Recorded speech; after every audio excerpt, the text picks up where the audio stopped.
Hello everyone, good morning. কি খবৰ আপোনালোকৰ? আশা কৰিছো সকলোৰে ভাল আৰু এতিয়া ৰাতিপুৱা চাহ পানী খোৱা শেষ কৰিলো আৰু কামবিলাক কৰিয়ে আছে দেখিছে নহয় বিছনাখনৰ অৱস্থা আৰু পিছফালে সেইখন আঁঠুৱাখন তেনেকৈ আছে আপোনালোকে ভাবিব পাৰে আঁঠুৱাখন তেনেকৈ কিয় থৈছে মানে ৰাতি এই কাৰণ আঁঠুৱা টানো আৰু আঁঠুৱাখন দিনতো দিবলগীয়া হয় যেতিয়া শুৱে সেইটো কাৰণে তেনেকৈ থৈ দিওঁ আৰু মাজে মাজে খুলোঁ কিন্তু সদায় নুখুলোঁ আৰু এইফালে এনেকৈ লগাই দিলে তেতিয়া হৈ যায় আৰু মানে ষ্টেণ্ড নাই যিহেতু মানে লগাব অলপ দিগদাৰ হয় খুলি থ'লে সেইটো কাৰণে তেনেকৈ থৈ দিওঁ ইগন'ৰ কৰিব আৰু এইয়া চাওক বহু দিনৰ মূৰত ডাঙৰ হ'ল এতিয়া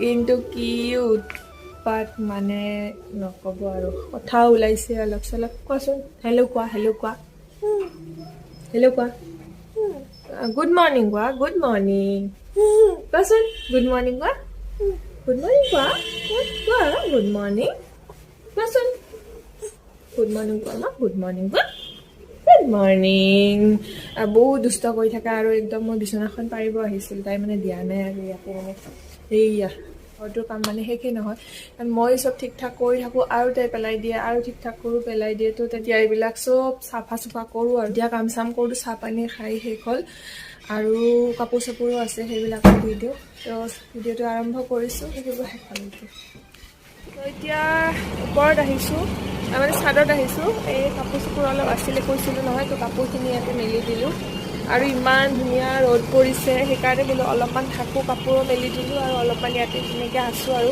কাৰণ ৰুমৰ ভিতৰত ইমান বেছি মানে ঠাণ্ডা আৰু ইয়াতে মানে ৰ'দটো দিছে বহুত বেছি ভাল লাগে ৰ'দত অলপ অলপ বতাহও দি আছে কিন্তু তথাপি ৰ'দটো একদম কাঢ়াকৈ দিছে যিহেতু সেইকাৰণে মোৰ বেছি ভাল লাগিছে সেইকাৰণে অলপ সময় ইয়াতে আছোঁ আৰু এই অলপমান দেখাই দিছোঁ চাৰিওপিনৰ পৰিৱেশটো সেয়া দূৰত পাহাৰখন দেখা পায় বাকী মই বেছি মানে বাহিৰত যোৱা নপৰে মানে ঘৰতে থাকোঁ বেছিভাগ সেইটো কাৰণে তেনেকুৱা ধৰণৰ ভিডিঅ'ই দিয়া হয় ভিডিঅ'বিলাক দিলে মানে এটা কি আৰু চিনবিলাক থাকি যায় তো আমিতো বুঢ়া হ'ম ছোৱালীজনীও ডাঙৰ হ'ব তো এদিনতো চাব পাৰিম ন সেইটো কাৰণে আচলতে মই ভিডিঅ'বিলাক বনাবলৈ চেষ্টা কৰোঁ বেছি সময় নাপাওঁ অৱশ্যে তথাপি আৰু যিখিনি পাৰোঁ দিবলৈ চেষ্টা কৰোঁ আৰু সেইটোৱে এতিয়া বহুত বেছি বকি নাথাকোঁ যাওঁ কাৰণ ভাত বনাব আছে গতিকে ভাত চাত বনাওঁ তেনে চাই থাকিব ভিডিঅ'টো শেষলৈকে আৰু মই কাপোৰখিনি ইয়াতে শুকাই যাব এতিয়া মই আছোঁ পাকঘৰত মানে সন্ধিয়া হৈছে আৰু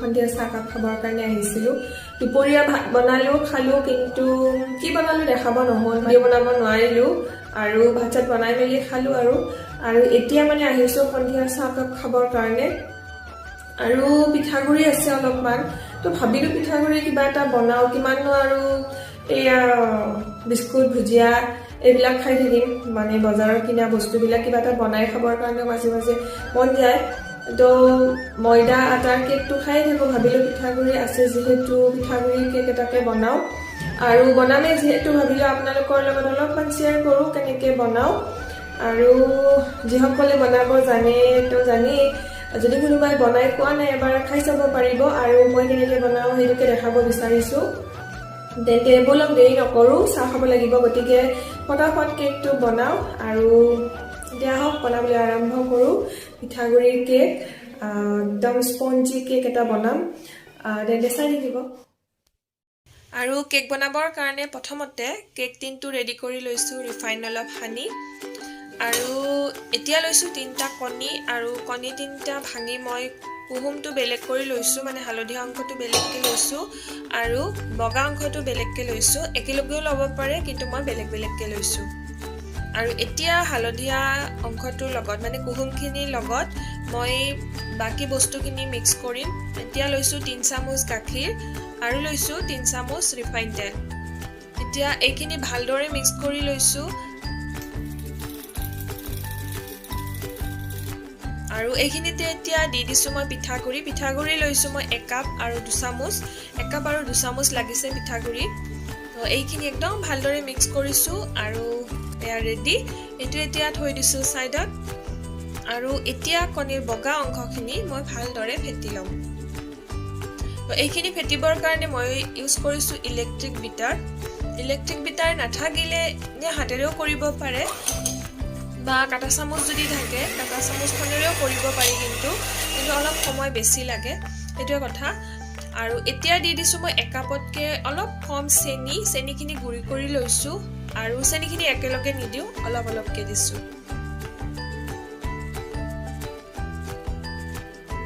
আৰু একদম ভালদৰে চেনিখিনি মিক্স কৰা হৈ গ'ল, আৰু দেখিছেনে একদম ক্ৰীমৰ নিচিনা হৈছে। এয়া ৰেডি হ'ল, এয়া একদম ৰেডি হৈছে। আৰু এতিয়া এইখিনি মই পিঠাগুড়ি মিশ্ৰণটোৰ লগত ভালদৰে মিক্স কৰি দিম। আৰু এইখিনিতে মই দি দিছোঁ ভেনিলা এছেঞ্চ, এইটো কাৰণ কণীৰ চেণ্টটো ওলাই থাকিলে মই বৰ বেছি ভাল নাপাওঁ কেকত, সেইকাৰণে দিছোঁ, কিন্তু একেবাৰে অপশ্যনেল হয়, নিদিলেও কথা নাই। আৰু এতিয়া মই পিঠাগুড়ি মিশ্ৰণটোৰ লগত কণীৰ বগা অংশখিনি একদম ভালদৰে মিক্স কৰি দিম। আৰু একদম লাহে লাহে কৰিছোঁ, মানে আলফুল হাতেৰে কৰিছোঁ, তেতিয়া মানে কেকটো বহুত ধুনীয়া হ'ব, মানে একদম স্পঞ্জি হ'ব। এইয়া দেখিছেনে একদম লাহে লাহে কৰিছোঁ। আৰু এইখিনি এতিয়া ৰেডি হ'ল, আৰু এতিয়া মই ৰেডি কৰি থোৱা কেক টিনটোত এইখিনি ঢালি দিলোঁ। আৰু আনফালে মই কুকাৰটো গেছত গৰম হ'বলৈ দিছিলোঁ, আৰু এয়া কুকাৰটো গৰম হৈছে। আৰু কুকাৰৰ তলত মই অলপমান পানী দিছোঁ আৰু এডাল ষ্টেণ্ড দিছোঁ। আৰু এতিয়া কেক টিনটো ইয়াতে মই সিজিব দিম। আৰু কেক টিনটোত মই এখন ফইল পেপাৰেৰে একদম ধুনীয়াকৈ চিল কৰি দিছোঁ, যাতে কেকটো সিজোতে ভিতৰত পানী নুসুমে। আৰু এতিয়া কুকাৰৰ ঢাকনিখন লগাই মই কেকটো সিজিব দিলোঁ। আৰু এয়া দি দিলোঁ কেকটো হ'বৰ কাৰণে।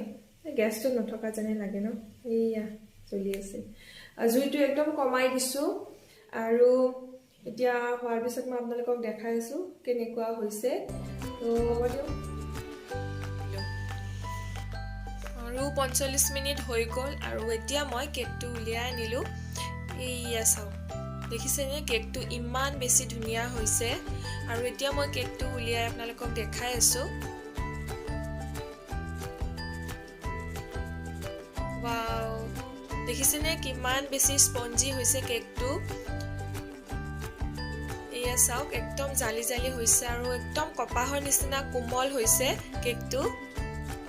আৰু মই কেকটো কাটি পিনি আপোনালোকক দেখাই আছোঁ, একদম ছফ্ট হৈছে কেকটো। আৰু এই ৰেচিপিটো এবাৰ ট্ৰাই কৰিবলৈ নাপাহৰিব, বহুত বেছি ভাল পাব, আৰু বনাবলৈও সহজ। আৰু মই কেকটো বনাওঁতে কোনো ধৰণৰ বেকিং পাউডাৰ বেকিং ছ'ডা একোৱেই দিয়া নাই, তথাপি দেখিছেনে ইমান কোমল হৈছে, আৰু খাবলৈও বহুত বেছি টেষ্টি হয়।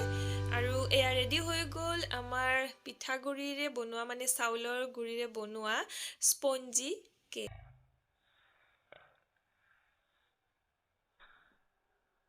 কেকটো ৰেডি হ'ল, আৰু এতিয়া ৰৈ নাথাকোঁ, আৰু তাপত চাহ বনাওঁ আৰু খাওঁ।